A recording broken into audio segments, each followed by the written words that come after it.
भइल जब से गवाना हो गईनी खेलावाना न सतारे रोजे रोजे ओढ़ाना बिछावाना।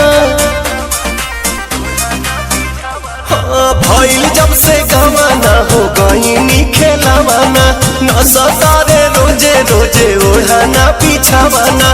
लव वाला तनी कोना घोट 3 के मीटर बा, लव वाला तनी कोना घोट 3 के मीटर बा।